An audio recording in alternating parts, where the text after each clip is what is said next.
আসসালামু আলাইকুম। আজকে আমি আপনাদেরকে দেখাবো ন্যাশনাল ইকুইপমেন্ট আইডেন্টি রেজিস্টার কিভাবে করতে হবে।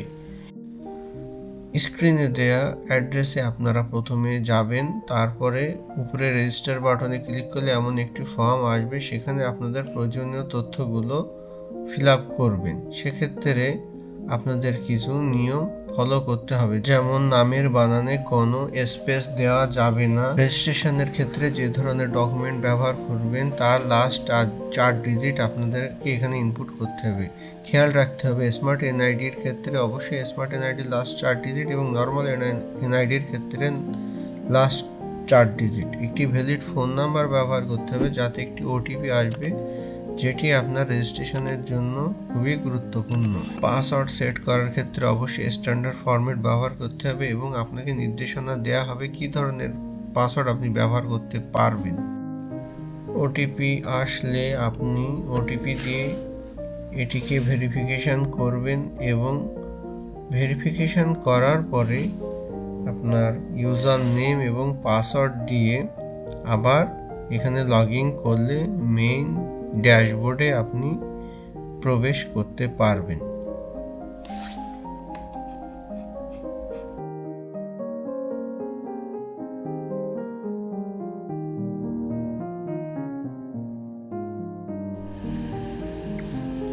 দেখুন, ড্যাশবোর্ডে ঢোকার সাথে সাথে আমার এনআইডি ব্যবহার করে কতগুলো ফোন রেজিস্ট্রেশন আছে তার একটি লিস্ট এখানে দেখিয়েছে, তা প্রায় 104টি। আসলে কি হিসাবে এখানে 104টি নাম এসেছে এটা আসলে আমার নিজেরই জানা নেই। এখন আমি আমার ব্যবহৃত একটি ফোন যেটা আমার হাতে আছে সেটার এই IMEI দিয়ে চেক করে দেখবো আসলে এইখানে ওই তথ্য আছে কিনা। চলুন তাহলে দেখা যাক।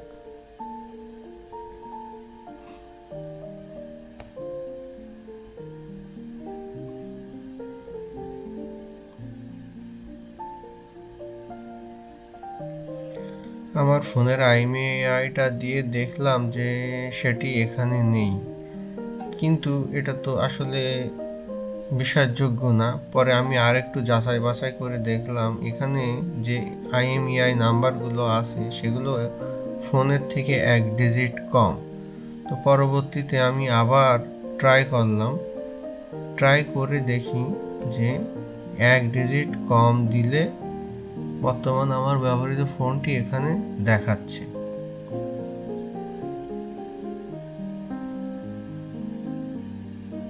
তো আপনারাও আপনাদের ফোনের IMEI নাম্বার যখন বের করবেন, বের করে আমার মনে হয় 1 ডিজিট কম দিলেই আপনি আসল তথ্য পাবেন। IMEI কিভাবে বের করতে হয় সেটি এই স্ক্রিনে নাম্বার দেওয়া আছে, এটা আপনার ফোনে ডায়াল করলে আপনি দেখতে পাবেন আপনার ফোনে IMEI।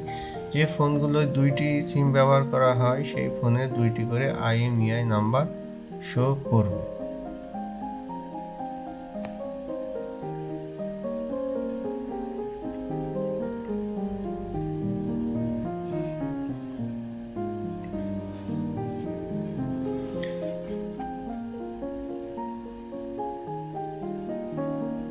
এরপরে আমরা আসলে দেখতে চাইবো এটা মোবাইল ফোনে কিভাবে রেজিস্ট্রেশন করা যায়। এরপরের স্টেপে আমরা সেম অ্যাড্রেসটি, যে অ্যাড্রেসটি স্ক্রিনের ওপরে আছে এই অ্যাড্রেসটি মোবাইল ফোনে সার্চ বাটনে টাইপ করে আমরা লগ ইন করবো ওই NEIR ওয়েবসাইটে। দেখেন সাইডে আমার মোবাইল স্ক্রিন দেখা যাচ্ছে, এখানে কয়েকটি স্টেপ শো করা হয়েছে, কিন্তু আমরা সবার প্রথমে যে লগ ইন অপশানটি আছে ওই লগ ইন অপশানে যাব। লগ ইন অপশানে যাওয়ার পরে নিচে দেখেন রেজিস্টার নামে একটি বাটন দেওয়া হয়েছে, ওইখানে আমরা ক্লিক করব। রেজিস্টার বাটনে ক্লিক করার সাথে সাথেই সেম একটি ফরম্যাট আসবে, যেখানে আপনারা প্রয়োজনীয় তথ্য দিয়ে অ্যাকাউন্ট ওপেন করতে পারবেন। ধন্যবাদ সবাইকে আমার ভিডিওটি দেখার জন্য, এবং অনুরোধ থাকবে চ্যানেলটি সাবস্ক্রাইব করে দেওয়ার জন্য। আসসালামু আলাইকুম।